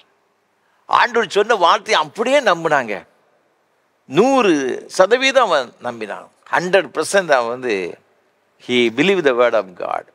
கர்த்தருடைய வேதத்தை, கர்த்தருடைய வார்த்தை என்னச்சுதான்னா அப்படியே நம்பினான். ரோமர் 4ஆம் அதிகாரத்தில் 19ஆம் வசனம் சொல்லுகிறது, அவன் விசுவாசத்திலே பலவீனமாயிருக்கவில்லை. அவன் ஏறக்குறை 100 வயது உள்ளவனாக இருக்கும்போது தன் சரீரம் செத்து போனதையும் சாராளுடைய கற்பு செத்து போனதையும் எண்ணாதிருந்தான் என்று சொல்லப்பட்டிருக்கிறது. 21ஆம் வசனம், தேவன் வாக்குத்தத்தம் பண்ணினதை நிறைவேற்ற வல்லவராயிருக்கிறார் என்று முழு நிச்சயமாய் நம்பி தேவனை மகிமைப்படுத்தி விசுவாசத்தில் வல்லவனானான். தனக்கு வாக்குத்தத்தம் செய்தவர் நிறைவேற்ற வல்லவராயிருக்கிறார், அது முழு நிச்சயமாய் நம்பினான் என்று சொல்லப்பட்டிருக்கிறது. அதே போல ஆண்டவர் அவனுக்கு 100வது வயதில் குழந்தை பெற்றுக்கொள்வதற்கு வாய்ப்புகள் ஆபிரகாமுக்கும் கிடையாது, அவனுடைய மனைவியாகிய சாராளுக்கும் கிடையாது. வாக்குத்தத்தம் பண்ணினார் பார்த்தீங்களா, அதை நிறைவேற்றி கொடுத்தாருங்க. நீங்களும் நானும் ஆராதிக்கிற ஆண்டவர் நமக்கு கொடுத்த வாக்கை நிறைவேற்ற வல்லவர். இந்த மாதிரி ஆண்டுடைய பிள்ளைகளே, ஒருவேளை உங்களுடைய வாழ்க்கையிலே நீங்கள் சோர்ந்து போன நிலைமையில் இருக்கலாம். ஆண்டவர் எனக்கு இதை செய்வாரா? நீங்கள் ஆண்டவரிடத்தில் வரும்பொழுது ஆண்டவர் உங்களுக்கு வாக்குத்தத்தம் கொடுக்கிறார். நம்ம வேதத்தில் ஒருவேளை நம்ம வாசித்து கொண்டிருக்கலாம், வேத வசனம் மூலமாக ஆண்டவர் நம்மோடு கூட பேசலாம். உடைய உள் மனதில் ஆண்டவர் குறிப்பிட்ட வசனத்தின் மூலமாய் பேசினார்னு சொன்னால் நிச்சயமாக நிறைவேற்றுவார், அது சந்தேகம் கிடையாது. ஒருவேளை நீங்கள் ஒரு பாடல் கேட்டுக்கொண்டிருக்கும் பொழுது அதில் ஒரு வாக்குத்தத்தம் வரலாம், அந்த வசனம் அந்த வார்த்தைகள் உங்களுடைய உள்ளத்தில் பதியலாம், அது மூலம் உங்களோடு கூட பேசலாம், அதை நிச்சயமாக நிறைவேற்றுவார். அல்லாவிட்டால் நீங்கள் கேட்கிற ஆண்டவருடைய வார்த்தை செய்திகள் பிரசங்கத்தின் மூலமாய் கூட ஆண்டு உங்களோடு கூட பேசலாம். ஆண்டவர் உங்களுடைய உள்ளத்தில் அந்த வசனத்தை பதிய வைத்திருப்பார்னு சொன்னால் நான் விசுவாசிக்கிறேன், நிச்சயமாக ஆண்டு உங்களோடு கூட பேசின வார்த்தை அது நிச்சயமாக நிறைவேற்றுவார். அது தாமதித்தால் நிச்சயமாக நிறைவேறும் அப்படின்னு தான் வசனம் இருக்குது, பார்த்துக்கிடுங்க. ஆனால் அதுக்கு ஒரு கண்டிஷன் என்ன அப்படின்னு பார்த்தீங்கன்னா, நம்ம ஆண்டவருக்கு முன்பாக உண்மை உள்ளவர்களாக இருக்கணும். We have to faithful to the Lord. கர்த்தருக்கு முன்பாக நம்ம உண்மையாக இருக்கணுங்க. அது ஆண்டவர் ரொம்ப எதிர்பார்க்கிறாரு. ஆண்டவர் இந்த ஆபிரகாமை உண்மையுள்ளவனாய் கண்டபடியினால அவனுக்கு அந்த கானான் தேசத்தில் ஒரு அடி இடம் கூட கிடையாதுங்க. அவனுக்கு புறப்பட்டு வரும்போது 75 வயசு. ஆண்டவர் இந்த உன்னதமான பணிக்கென்று அழைக்கும் பொழுது 75 வயசு, குழந்தை கிடையாது, வருஷங்கள் ஆகிவிட்டது. ஆனால் அவர் வாக்குத்தத்தம் பண்ணினதை அவர் நிறைவேற்றாமல் போனாரா? அந்த தேசத்தில் 7 வகையான ஜாதிகள் இருக்கிறாங்க, அவனை துரத்துவது ரொம்ப கஷ்டம் அப்படின்னு சொல்லிட்டு ஆண்டவர் விட்டாரா? இவனுக்கு 100 வயசு ஆயிட்டு, இவனுடைய சரீரம் செத்து போச்சு, சாரனுடைய கற்பனை செத்து போச்சு, இனி வாய்ப்பு இல்லை அப்படின்னு நினைச்சாரா? இல்லாதவர்கள் இருக்கிறவர்களை போல அழைக்கிற ஆண்டவர், நீங்களும் நான் ஆராதிக்கிற ஆண்டவராகிய கர்த்தர். அவர் எதை சொன்னாரோ அதை நிறைவேற்றுவாருங்க, சந்தேகம் கிடையாது. நீங்கள் விசுவாசத்தில் நிலைத்திருங்கள், மனம் கலங்காதிருங்கள். உங்களுடைய வாழ்க்கையில் ஆண்டவர் கொடுத்த வாக்கை நிச்சயமாய் நிறைவேற்றுவார், நாம் உண்மையுடையவர்களாக இருக்கும் பொழுது. இரண்டாவதாக, உண்மையுடையவர்களாக இருக்கும் பொழுது தேவன் கொடுக்கிற ஒரு ஆசீர்வாதம் என்ன? தானியேல் தீர்க்கதரிசன புஸ்தகத்தில் நாம் பார்க்கும் பொழுது 6ஆம் அதிகாரம் இங்கு 28ஆம் வசனத்திலே வேதம் இவ்வாறாக சொல்லுகிறது, தரியுவின் ராஜ்யபார காலத்திலும் பெர்சியனாகிய கோரேசுடைய ராஜ்யபார காலத்திலும் தானியேலின் காரியம் ஜெயமாய் இருந்தது. முதலாவதாக ஆண்டவர் வாக்குத்தத்தத்தை நிறைவேற்றி கொடுப்பார். இரண்டாவதாக காரியத்தை ஜெயமாக முடிய பண்ணுவார். எவ்வளவு பெரிய ஒரு ஆசீர்வாதம் பாருங்க. நமக்கு ஜெயம் கொடுக்கிற நம்முடைய கர்த்தராய் இருக்கிற இயேசு கிறிஸ்துவின் நாமத்தில் பிதாவாகிய தேவனுக்கு ஸ்தோத்திரம் என்று பவுலாகவே தன் சொல்லுகிறார். நீங்களும் நான் ஆராதிக்கிற ஆண்டவர் நமக்கு ஜெயத்தை கொடுக்கிறவருங்க, பெரிய வெற்றியை கொடுக்கிறவர், நம்முடைய காரியத்தை வாய்க்க பண்ணுவார், அவனுடைய மன விருப்பத்தின்படி அவனுக்கு தந்தருளுகிறார் என்று வசனம் சொல்லுகிறது. நம்முடைய ஆலோசனைகள் எல்லாம் நிறைவேற்றுகிற ஆண்டவர் என்று வேதத்தில் சொல்லப்பட்டு இருக்கிறது.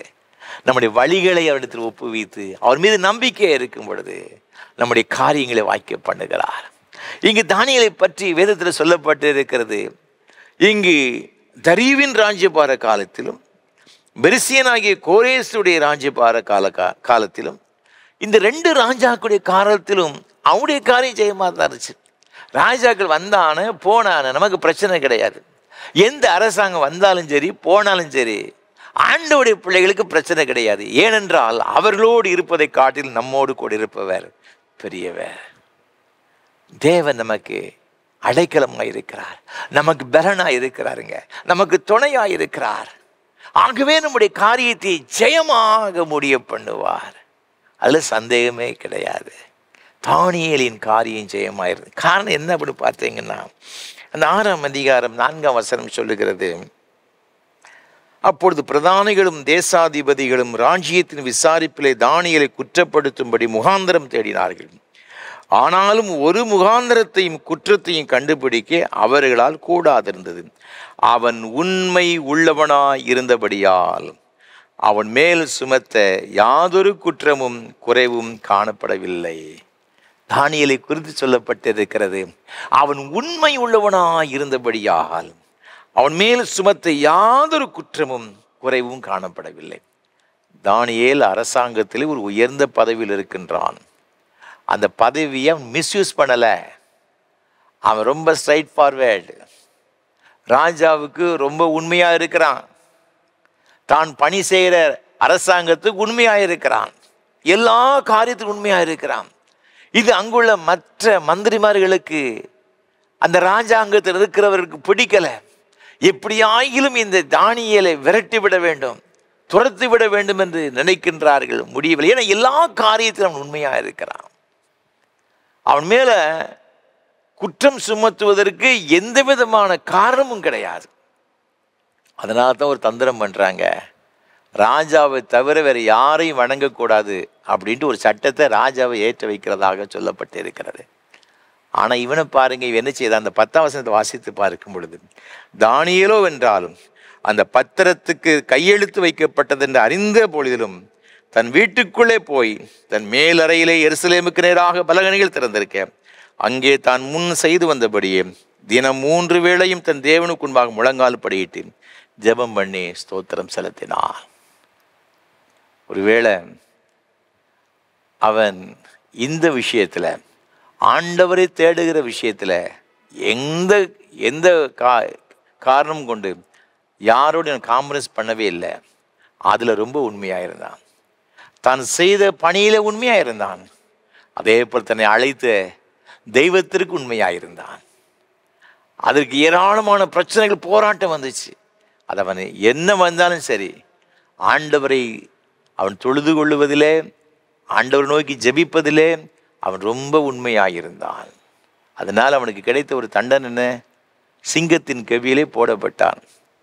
நீங்கள் 14ஆம் வசனத்தை வாசித்து பார்க்கும் பொழுது, இது தானியேலை காப்பாற்றும்படி அந்த ராஜாவாகிய தரியு இரவெல்லாம் பிரயாசப்பட்டான். எவ்வளவோ பிரயாசப்பட்டான், அவனுக்கு தூக்கம் வரவில்லைங்க. ஒரு ராஜா கூட இது தானியேலை காப்பாற்ற முடியலை. ஒரு பெரிய அதிகாரம் படைத்தவனே இந்த ராஜா தான், அவனால் கூட முடியலைங்க. அவ்வளோ பெரிய தண்டனையை பெற்றுவிட்டான் இது தானியேல். ஆனாலும் அவன் கர்த்தருக்கு முன்பாக உண்மை உடையவனாய் இருந்தபடியினால ஆண்டவர் என்ன செய்தார் பார்த்தீங்கன்னா, இயற்கைக்கு அப்பாற்பட்ட விதத்தில் தேவன் தம்முடைய தூதனை அனுப்பினார் என்பதாக 22ஆம் வசனம் சொல்லுகிறது.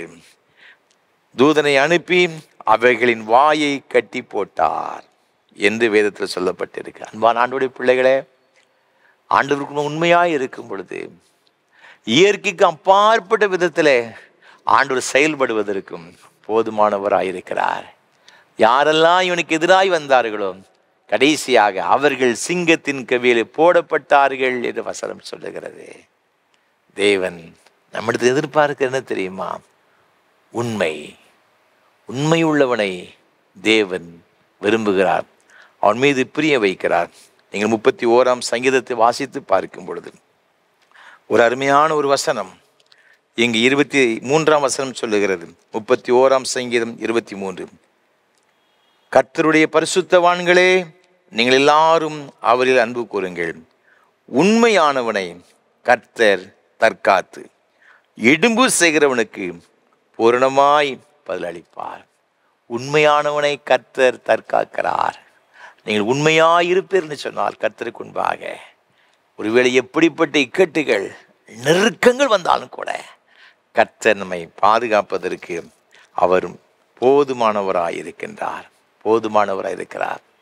தாவீதை குறித்து 1 சாமுவேல் 22ஆம் அதிகாரம் 14ஆம் வசனம் சொல்லுகிறது.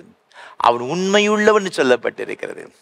அவனுக்கு வந்த போராட்டங்கள் கொஞ்ச நஞ்சம் அல்ல, எனக்கும் மரணத்துக்கும் ஒரு அடி தூரம் என்று சொல்லுகிறார். சவுல் சமஸ்த இஸ்ரவேலின் இராணுவத்தை எல்லாம் கூட்டிக் கொண்டு தாவீதை கொலை செய்யும்படியாக பின்னாலே துரத்தி கொண்டு செல்லுகிறார். ஆனாலும் கூட கர்த்தர் ஒரு நாள் கூட தாவீதை சவுலின் கரத்திலே ஒப்பு கொடுக்கவில்லை. எவ்வளவு ஒரு ஆச்சரியம் பாருங்க. உண்மை உள்ளவனை கர்த்தர் தற்காக்கிறாருங்க.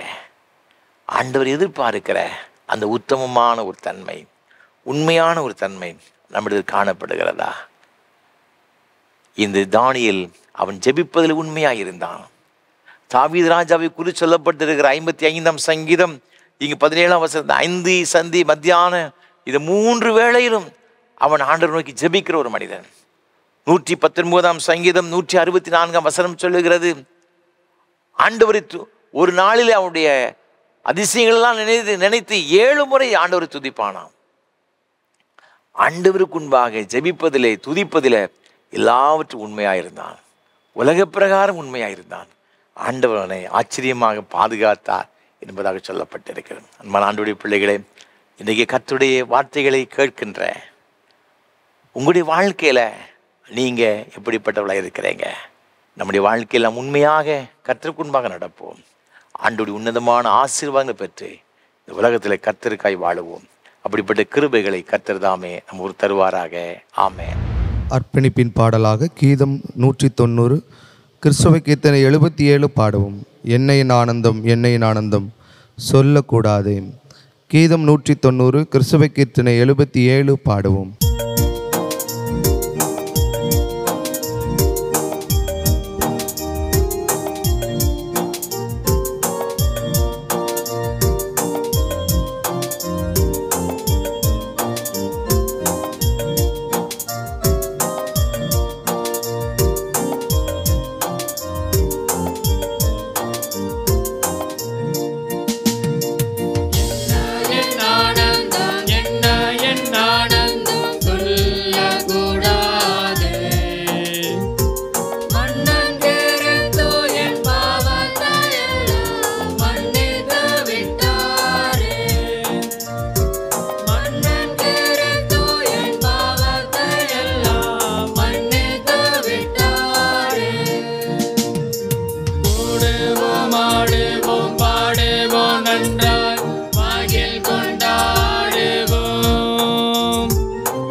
ஜெபம் செய்வோம்.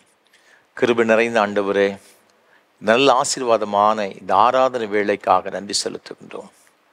உண்மையுள்ள மனுஷன் பரிபூர்ணமான ஆசீர்வாதங்களை பெறுவான் என்று நீர் கொடுத்த உம்முடைய வார்த்தைகளுக்காக உமக்கு ஸ்தோத்திரம். ஆபிரகாம் உண்மையுள்ளவனாக நீர் கண்டபடியினால் அவன் குழந்தை செல்வங்கள் இல்லாமல் இருந்த பொழுதிலும், ஆண்டவரை கானான் தேசத்தில் ஒரு அடி கூட இடம் கூட இல்லாமல் இருந்த பொழுதிலும் கூட அது தேசம் முழுவதும் சொந்தமாக்கி கொடுத்தீர். அவருடைய சந்ததியை வானத்தின் நட்சத்திரங்களைப் போல பெருக பண்ணினீரப்பா. என் தேவனால் செய்யக்கூடாத அதிசயமான காரியம் ஒன்றும் கிடையாது. தானியனுடைய காரியம் ஜெயமாக முடிய செய்தீர். அவன் உண்மையுள்ளவனாயிருந்தான். எசேக்கியா ராஜா உண்மையுள்ளவனாயிருந்தான். அவனுடைய ஆயுசு நாட்களை பெருக பண்ணினீர். வியாதியை நீர் மாற்றினீர் என்று வேதத்தில் சொல்லப்பட்டிருக்கின்ற உடைய வார்த்தைகளுக்காய் ஸ்தோத்திரம். எங்களோடு கூட பேசி நம்முடைய வசனங்களுக்காக நன்றி செலுத்துகிறோம் ஐயா. இன்றைக்கும் உமது பிள்ளைகள் எந்தெந்த காரியத்திற்காக உம்முடைய ஆசீர்வாதங்களுக்கு எதிர்பார்த்திருக்கின்றார்களோ, ஒருவேளை உமது பிள்ளைகள் உம்முடைய சமூகத்தின் வாக்குத்தத்தங்களை பெற்றிருக்கலாம், இன்னும் ஏன் நடக்கவில்லை என்று சொல்லி எதிர்பார்ப்போடு கூட கலக்கத்தோடு கூட இருக்கலாம் ஐயா.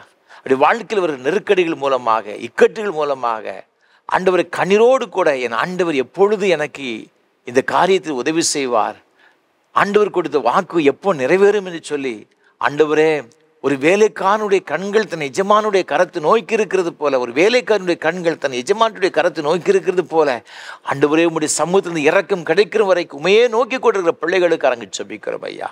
ஆண்டவருடைய வல்ல கரம் இது பிள்ளைகள் மீது அமருவதாக, இறங்குவதாக சுவாமி. அவருடைய எல்லா இக்கட்டுகளிலிருந்து விடுதலையாக்கி அப்பா உண்மையாயுமை பின்பற்றுகிற இந்த பிள்ளைகளுடைய வாழ்க்கையில் அற்புதம் செய்யும்படி ஜெபிக்கிறோம். ஒருவேளை வியாதினால் பலவீனப்பட்டு சோர்ந்து போன நிலைமை இருக்கலாம் ஐயா. எசேக்கியா ராஜாவுக்கு இறங்கின அதே ஆண்டவர் இந்த பிள்ளைகளுக்கு இறங்கும்படி இறங்கி ஜெபிக்கிறோம் ஐயா.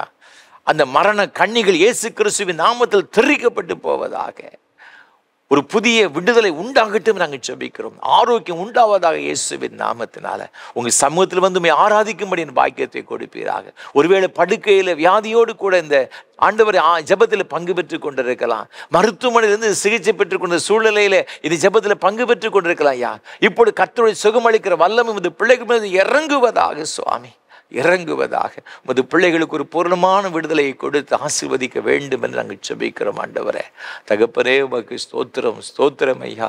எந்தெந்த காரியங்களுக்காக உமது பிள்ளைகள் ஆண்டவருடைய அற்புதமான விடுதலைக்காக, இயற்கைக்கு அப்பாற்பட்ட ஆண்டவரே உம்முடைய செயல்களுக்காக எதிர்பார்த்திருக்கிறார்களோ, ஒன்று கூட ஆண்டு குறைவில்லாமல் எல்லாவற்றையும் பெற்றுக்கொள்ள நீர் அனுகிரகம் செய்ய வேண்டும் என்று நாங்கள் ஜெபிக்கிறோம் ஐயா. ஒவ்வொருவரையும் ஆசீர்வதியும். நீ தந்த கற்பத்தின் கனிகளை ஆசீர்வதிங்க சுவாமி. படித்து கொண்டிருக்கிற பிள்ளைகளுக்கு ஒரு விசேஷ ஞானத்தை கொடுப்பீராக. வேலைக்காய் பல மாதங்களாக ஆண்டுகளாக பிரயாசப்படுகிற பிள்ளைகளுக்காக ஜெபிக்கிறோம். அயல் நாடுகளில் சென்று நல்ல வேலைக்காய் பிரயாசப்படுகிற என் அன்பு பிள்ளைகளுக்காக ஜெபிக்கிறோம். கர்த்தருடைய கரம் இந்த பிள்ளைகள் அமருவதாக இப்பொழுது இயேசுவின் நாமத்தினால் எல்லா தடைகளும் மாறட்டும் ஐயா. இது பிள்ளைகளுடைய வாழ்க்கையில் ஒரு செழிப்பை கர்த்தர் கட்டளை இடுவீராக. அவர்கள் நினைப்பதற்கு வேண்டி கொள்வதற்கு அதிகமாய் கிரியை செய்கிற தம்முடைய வல்லமையின்படி பெரிய காரியங்களை, நல்ல உயர்ந்த பதவிகளை, பணிகளை இந்த பிள்ளைகளுக்கு கொடுத்து ஆசீர்வதிக்க வேண்டும் என்று நாங்கள் ஜெபிக்கின்றோம். திருமணத்திற்கு காத்திருக்கிற அன்பு வாலிப சகோதர சகோதரிகளுக்கு ஜெபிக்கிறோம். அநேக குடும்பங்களை என் மகளுக்கு, என் மகனுக்கு திருமண வயது அதிகமாய் கொண்டு செல்லுகிறது சொல்லி கலகத்தோடு கொடுக்கிற பிள்ளைகளுக்கு ஜெபிக்கிறோம். அப்படியே கண்ணீரெல்லாம் எங்களை ஆண்டவர் துடைத்து சுவாமி அப்படியே வாழ்க்கையில் ஒரு அற்புதம் நடக்கும்படியாக நாங்கள் ஜெபிக்கிறோம். அநேகருடைய வாழ்க்கையில் ஒரு அற்புதத்தை செய்திருக்கிறேங்கப்பா. இந்த ஜெபத்தில் பங்கு பெற்ற அநேக பிள்ளையுடைய வாழ்க்கையில் ஒரு புதிய வாழ்க்கையை ஆண்டவரே நீர் கட்டி எழுப்பி இருக்கிறேங்க. உமக்கு ஸ்தோத்திரம். அதே போல இன்றைக்கு ஜெபிக்கிற இந்த பிள்ளையோட வாழ்க்கையில் அற்புதம் நடக்கட்டும் நாங்கள் ஜெபிக்கிறோம் இயேசுவின் நாமத்தினால. நீங்க அவ்வாறு செய்கிற தயவுக்காக உமக்கு ஸ்தோத்திரம். கற்பத்தின் கனிக்காக பல வருடங்களுக்காக, பல வருடக்கணக்காக காத்திருக்கிற அருமையான தம்பதிகளுக்காக நாங்கள் ஜெபிக்கிறோம் ஐயா. மருத்துவர்கள் எப்படி வேண்டுமென சொல்லி கொண்டு போகட்டும் ஐயா, எங்களுக்கு கவலை இல்லையப்பா. ஆபிரகாமுடைய சரீரம் செத்து போன பொழுதிலும் கூட தகப்பனே, சாருடைய கற்பம் செத்து போன பொழுதிலும் கூட அப்பா, குழந்தை பெறுவதற்கு ஆண்டவர்கள் லாயக்கற்ற சூழ்நிலையிலும் கூட அவர்களுக்கு அந்த விருத்தாப்பிய வயதிலே குழந்தை செல்வத்தை கொடுக்க உம்மால் கூடும் என்று சொன்னார். அன்பு பிள்ளைகளுக்கு ஆண்டவர் உம்மால் கொடுக்க முடியும் என்பது எவ்வளவு நிச்சயமான காரியம் ஐயா. நாங்கள் நம்புகிறோம், நாங்கள் விசுவாசிக்கிறோம், நாங்கள் ஆராதிக்கிற தெய்வம் இன்னார் அறிந்திருக்கிறோம் ஆண்டவரே. இயேசு கிறிஸ்துவின் நாமத்தினாலே உமது பிள்ளைகளுடைய வாழ்க்கையில் ஒரு ஆசீர்வாதம் உண்டாகட்டும் நாங்கள் ஜெபிக்கிறோம். உங்களுடைய பரிசுத்தமான சமூகத்திலிருந்து உமது பிள்ளைகளை இயேசு கிறிஸ்துவின் நாமத்தினாலே ஆசீர்வதித்து நாங்கள் ஜெபிக்கிறோம் ஐயா. எல்லா தடைகளும் மாறுவதாக. குழந்தை செல்வங்களை கொடுத்து ஆசீர்வதிங்கப்பா. பேறுகால நிலவிருக்கிற சகோதரிகளுக்கு ஜெபிக்கிறோம். கற்பத்திற்கு நீ பூர்ணப்படுத்தி சுக பிரசவத்தை ஆண்டவர் கட்டளையிடுவீராக. சிக்கலான பெருகாலங்கள் எல்லாம் இயேசு கிறிஸ்துவின் நாமத்தில் நார்மலாய் மாறும்படி நாங்கள் ஜெபிக்கிறோம் ஐயா. உம்முடைய பிள்ளைகளை பலப்படுத்துங்க, ஸ்திரப்படுத்துங்க ஐயா. பயத்தை மாற்றி போடும்படியா நாங்கள் ஜெபிக்கிறோம் ஐயா. உமக்கு ஸ்தோத்திரம் ஐயா. வயோதிப நிலைமையில் இருக்கிற அருமையான என் தாய் தகப்பன்மாருக்கு நாங்கள் ஜெபிக்கிறோம் ஐயா. பிள்ளைகள் இல்லாத ஒரு சூழ்நிலையிலே அவர்கள் ஆண்டவர் தங்களுடைய பணி நிமித்தமாக வெளி இடங்களிலே வெளிநாடுகள் இருக்கிற சூழ்நிலையில் ஐயா, சில குடும்பங்கள் ஐயா பிள்ளைகளால் எந்த விதமான உதவியும் பெற முடியாத ஒரு சூழ்நிலையில் தனிமையாக இருக்கின்ற ஒவ்வொரு பெற்றோர்களுக்கு வயதான நிலைமையில் இருக்க அருமையான தாய் தகப்பன்மாருக்கு நாங்கள் ஜெபிக்கிறோம் ஆண்டவரே. நான் உன்னை ஏந்துவேன், சுமப்பேன், தாங்குவேன், தப்புவேன் சொன்னீரே அப்பா. உமது பிள்ளைகளுக்காக நாங்கள் ஜெபிக்கிறோம். உம்முடைய வாக்கின்படியே உமது பிள்ளைகள் ஒவ்வொரு கரத்தையும் பிடித்து கர்த்தர் நடத்துவீராக. தனிமை உணர்வுகளை மாற்றுவீராக. பலவீனங்களை இயேசு கிறிஸ்துவின் நாமத்தில் மாறட்டும் ஆண்டவரே. அவர்கள் நினைக்கின்ற, அவர்கள் பயப்படுகிற காரியங்கள் ஒன்றுமில்லாமல் இயேசுவின் நாமத்தினால் விலகி போகும்படி ஜெபிக்கின்றோம். உம்முடைய தெய்வீக பிரசன்னம், உம்முடைய சமாதானம், உம்முடைய ஆரோக்கியம் அவர்களை மூடும்படியாய் நாங்கள் ஜெபிக்கின்றோம். கிருபைக்குள்ளாய் ஒப்பு கொடுக்கிறோம் அப்பா. நீங்க பொறுப்படுத்துகிடுங்க சுவாமி. வியாதியினால் பலவீனப்பட்டவர்களுக்காக ஜெபிக்கிறோம். வியாதியின் கட்டுகள் இயேசுவின் நாமத்தில் மாறுவதாக. உச்சந்தலை வந்து உள்ளங்கால் வரை பலவீனப்படுத்தக்கூடிய எல்லா பலவீன வல்லமைகளும் இயேசு கிறிஸ்துவின் நாமத்தில் வெளியேறும்படி நாங்கள் ஜெபிக்கின்றோம். எல்லா சத்துரு போராட்டங்களும் இயேசுவின் நாமத்தில் விலகுவதாக. குடும்பத்தில் சமாதானத்தை கெடுக்கிற எல்லா காரியங்களும் இயேசுவின் நாமத்தில் விலகட்டு நாங்கள் ஜெபிக்கின்றோம். ஆண்டவரே, பூரண கிருபை இந்த குடும்பத்தில் உண்டாகட்டும் ஐயா. கணவன் மனைவிகளை பிரச்சனைகளையும் போராட்டங்களையும் நிம்மதியற்ற ஒரு சூழலை கொண்டு வருகிற ஆண்டவரே காரியங்களுக்கு ஜெபிக்கிறோம் ஐயா. சில குடும்பங்களில் பிரிந்து போன ஒரு நிலைமை அப்பா, இதெல்லாம் இயேசுவின் நாமத்தில் மாறட்டும் நாங்கள் ஜெபிக்கிறோம் ஐயா. தேவன் இணைத்ததை மனுஷன் எவன் பிரிக்காதற்கு கடவுள் சொல்லப்பட்டிருக்கிறது. அது ஒரு மனுஷிக வல்லமையாக இருந்தாலும், பிசாசின் வல்லமையாக இருந்தாலும், வேறு எந்த ஒரு வல்லமையாக இருந்தாலும் இயேசு கிறிஸ்துவின் வல்லமையுடைய நாமத்தில் போல கடிந்து கொள்கிறோம் ஆண்டவரே. குடும்பத்தில் சமாதானம் பெருகட்டும் ஐயா, ஐக்கியம் பெருகட்டும் ஐயா. அதன் மூலமாக பிள்ளைகள் ஆசீர்வதிக்கப்படட்டும். பிள்ளைகளுடைய குடும்பம் ஒரு குட்டி பரலோகத்தை போல் இருக்கும்படி நாங்கள் ஜெபிக்கின்றோம். யோசுவாவின் குடும்பத்தை போல சேவிக்கிற ஒரு குடும்பமாய், சந்தோஷமான குடும்பமாய் திகழும்படியாக இயேசு கிறிஸ்துவின் நாமத்தில் ஒவ்வொரு குடும்பத்தையும் ஆசீர்வதித்து நாங்கள் ஜெபிக்கிறோம் ஐயா. இயேசு கிறிஸ்து விலையேறப்பட்ட இரத்தத்திற்குள்ளாக எல்லா குடும்பங்களையும் ஒப்புக் கொடுக்கிறோம். நீர் பொறுப்படுத்திக்கிடுங்க. நீங்க அவர் ஆசீர்வதிக்கிற தயவுக்காக கோடா கோடி ஸ்தோத்திரம் ஐயா. நன்றி செலுத்துகிறோம். விசேஷமாக இந்த ஆராதனை வேளை தாங்க முன் வந்திருக்கின்ற மகாராஜ நகர் ஆண்டவரே, இந்த திருத்துவாலை சபையை சார்ந்த அருமையான குடும்பத்தின் பிள்ளைகளுக்காக ஸ்தோத்திரம் செலுத்துகின்றோம். திரு ஜார்ஜ் ராபர்ட்சன் அவர்களுக்காக, அவருடைய அன்புக்குரிய துணைவியார் ஆண்டவர் திருமதி விக்டோரியா ராபர்ட்சன் அம்மா அவர்களுக்காக ஸ்தோத்திரம் செலுத்துகிறோம் ஐயா. இம்மட்டும் அது பிள்ளைகளை ஆசீர்வதித்துக் கொண்ட தயவுக்காக ஸ்தோத்திரம். அருமையான தகப்பனாருக்காக ஜெபிக்கிறோம். தன்னுடைய பிறந்த நாளை காணும்படி கொடுத்த எல்லா கிருபைகளுக்காக உமக்கு ஸ்தோத்திரம் ஐயா. வருஷத்தை நன்மையினால் முடிசூட்டுகிற ஆண்டவர் இந்த புதிய ஆண்டவர் நன்மையினால் நிரப்பப்பட்ட ஒரு ஆண்டை காணப்பட உதவி செய்யும். நல்ல சுகத்தையும் பலத்தை நீடித்து சுகவான்கள் கொடுத்து நீ உன் பிள்ளைகளையும் இஸ்ரவேலுக்கு நாங்கள் சமாதானத்தை காண்பா என்று சொன்னீரே, அந்த மேன்மையான ஆசீர்வாதங்களை பெற்றுக்கொள்ள கிருபை தருவீராக. அருமையான அம்மாவை ஆசீர்வதிங்க ஐயா. அப்படி பலந்த வழி நடத்துங்க ஐயா. கிருபையா நிரப்புங்க. கொடுத்த 3 பிள்ளைகளுக்காக, அவள் கொடுத்த நல்ல குடும்ப வாழ்வுக்காக ஸ்தோத்திரம் ஐயா. ஆண்டவரே, அவள் கொடுத்த அருமையான பிள்ளைகள் ஒவ்வொருவருக்காக நன்றி செலுத்துகிறோம் ஐயா. ஒவ்வொருவரையும் ஆசீர்வதிங்க. அவள் செய்கிற பணிகள் அவளுடைய கிருபை நிறைவாய் தங்கியிருக்கும்படி நாங்கள் ஜெபிக்கிறோம் ஐயா. இடைய பிள்ளைகள் எல்லாரும் ஆண்டவரே உமக்கு ஸ்தோத்திரம் ஐயா. உமக்குள் ஆண்டவரே வளர்ந்து பெருகும்படியான ஆசீர்வாதங்களை கொடுத்து கர்த்தர் நடத்தும்படியாக நாங்கள் ஜெபிக்கிறோம். நீங்க அவ்வாறு செய்கிற தயவுக்காக உமக்கு கோடா கோடி ஸ்தோத்திரம் ஸ்தோத்திரம் ஸ்தோத்திரம் ஐயா. விசேஷமாக ஆண்டவரே உமக்கு ஸ்தோத்திரம் ஐயா. இந்த ஊழியத்திற்கென்று ஆண்டவரே சில உபகரணங்கள் தேவைப்பட்டது அறிந்திருக்கிறீங்கப்பா. அதை மனமு வந்து கொடுத்த அருமையான பிள்ளைகள் ஒவ்வொருவருக்காக நாங்கள் ஜெபிக்கிறோம் ஐயா. இந்த மிக்சர் ஆம்பிளிஃபயரை கொடுத்த அருமையான சென்னையை சார்ந்த திரு சார்ல்ஸ் மனோகர் அவர்களுக்காக, ஷம்மா மனோகர் அவர்களுக்காக ஸ்தோத்திரம் செலுத்துகிறோம் ஐயா. ஆண்டவரே, உம்முடைய பிள்ளைகளுக்கு இதை கொடுக்க வேண்டும் என்ற ஒரு எண்ணத்தை கொடுத்தது மாத்திரமல்ல, அதை தாங்கவும் நீ கிருபை செய்தீரே, அதற்காக கோடா கோடி ஸ்தோத்திரம் ஐயா. அருமையான உமது பிள்ளைகளுக்கு நல்ல சுகத்தை பலத்தையும் நீடித்த சுகவாழ்வையும் கொடுத்து ஆண்டவர் நடத்தும்படியா நாங்கள் ஜெபிக்கிறோம் ஐயா.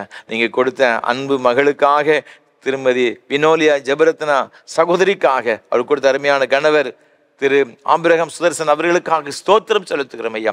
அருமையான பிள்ளைகளை கர்த்தர் ஆசீர்வதிப்பீராக. குடும்ப வாழ்வில் கர்த்தருடைய ஆசீர்வாதம் நிறைவாய் தங்கியிருக்கும்படி நாங்கள் ஜெபிக்கிறோம். நீர் அவளுக்கு கொடுத்த அருமையான பிள்ளைகளுக்காக, அன்பு பிள்ளைகள் ஆண்டவர் டெரிக் ஆஷேருக்காக, மிரியன் அதாராவுக்காக ஸ்தோத்திரம் செலுத்துகிறோம் ஐயா.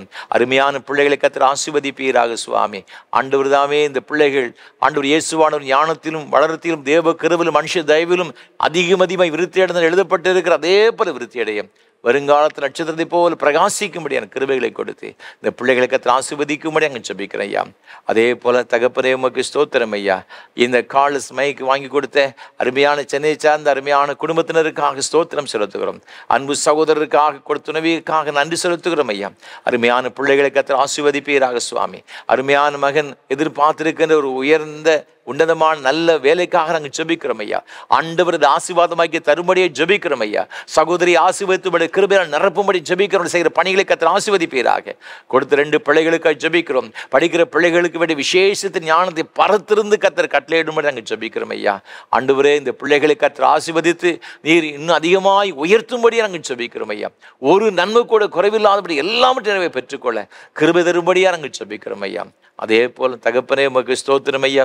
மேலும் ஒரு இந்த மைக் வாங்கும்படி உதவி செய்த சென்னை சார்ந்த திருமதி விமலா அன்புடைய அம்மா அவர்களுக்காக நன்றி செலுத்துகிறோம் ஐயா.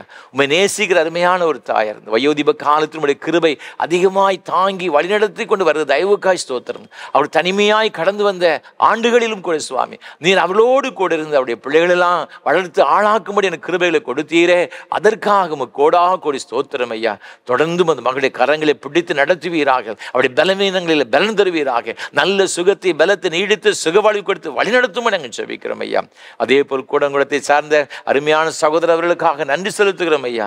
இது ஊழியத்தை அதிகமாக நேசிக்கிறவர்கள் ஐயா. தாங்குகின்ற அருமையான மகனுக்காக ஸ்தோத்திரம் செலுத்துகிறோம் ஐயா. அவரை ஆசீர்வதிங்க ஐயா. அவருடைய பிள்ளைகளை கர்த்தர் ஆசீர்வதிக்கும்படியா நாங்கள் ஜெபிக்கிறோம் ஐயா. அவருடைய கையில் பிரயாச விசேஷித்த நன்மைகளை கர்த்தர் கட்டளையிட வேண்டும் நாங்கள் ஜெபிக்கின்றோம். அதே போல் ஈரோட்டிலிருந்து ஆண்டவர் இதற்கு உதவி செய்த அருமையான தம்பதிகளுக்காக நன்றி செலுத்துகிறோம் சுவாமி. ஆண்டவரே அவர்கள் பணி நிறைவு பெற்று பொழுதிலும் கூட சுவாமி தனக்கு கிடைக்கின்ற நேரத்தை எல்லாம் கர்த்தருக்காக செலவழிக்கும்படி கொடுத்த நல்ல கிருபைகளுக்காக உமக்கு ஸ்தோத்திரம். அவள் கொடுத்த 2 பிள்ளைகளுக்காக நன்றி செலுத்துகிறோம் ஐயா. அதன் காலத்து எல்லாவற்றையும் நேர்த்தியாய் செய்கிற ஆண்டவர் ஐயா. அந்த பிள்ளைகளுடைய வாழ்க்கையில் எல்லாவற்றையும் நேர்த்தியை செய்து கொடுத்து ஆசீர்வதிக்க வேண்டும் நாங்கள் ஜெபிக்கிறோம் ஐயா. உமக்கென்று கொடுத்துற ஒரு நாளும் ஒன்றிலும் குறைபட்டு போய்விடவே கூடாதப்பா. அவர்கள் நினைப்பதை காட்டில் அதிகமாய் கிரியை செய்கிற ஆண்டவர் பெரிய காரியங்களை கட்டளையிடும்படி ஜெபிக்கிற ஐயா. ஆசீர்வதிங்கப்பா. இந்த உபகரணங்கள் எல்லாம் ஆண்டவருடைய நாம மகிமைக்கு நாங்கள் ஆசீர்வதித்து நாங்கள் ஜெபிக்கிறோம்.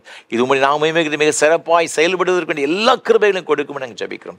இன்னும் பல வகையில் உதவி செய்கிற எல்லா பிள்ளைகளுக்காக ஜெபித்து தாங்குகிற எல்லா பிள்ளைகளுக்காக ஸ்தோத்திரம். ஒவ்வொருவரையும் ஆசீர்வதியும் நாமத்தை மையப்படுத்தும். ஆண்டவர் இயேசு கிறிஸ்துவின் பரிசுத்த நாமத்தில் தாழ்மையோடு ஜெபிக்கிறோம் ஜீவனுள்ள நல்ல பிதாவே.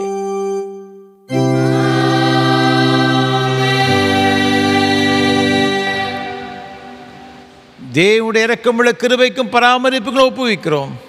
கர்த்தர் ஆசீர்வதித்து காக்கடவர். கர்த்தர் தம்முடைய முகத்தை உங்கள் பிரகாசிக்க பண்ணி உங்கள் மேல் கிருபை இருக்க கடவர். கர்த்தர் தம்முடைய முகத்தை உங்கள் பிரசன்னமாக்கி இப்பொழுதும் எப்பொழுதும் உங்கள் சமாதான சந்தோஷம் நீடிய சுக வாழ்வு கட்டளையிட கடவர்.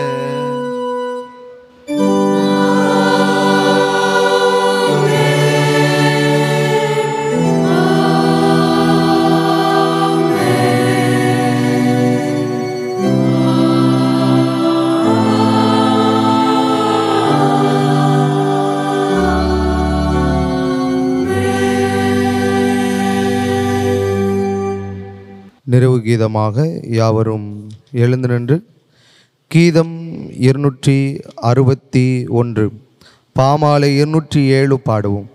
கத்தாவின் தாசரே எக்காலம் போதுங்கள். கீதம் 261 பாமாலை 207 பாடுவோம்.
பரிசுத்த பிதாவே, இது மகிமையான ஆராதனைக்காக நன்றி செலுத்துகிறோம்.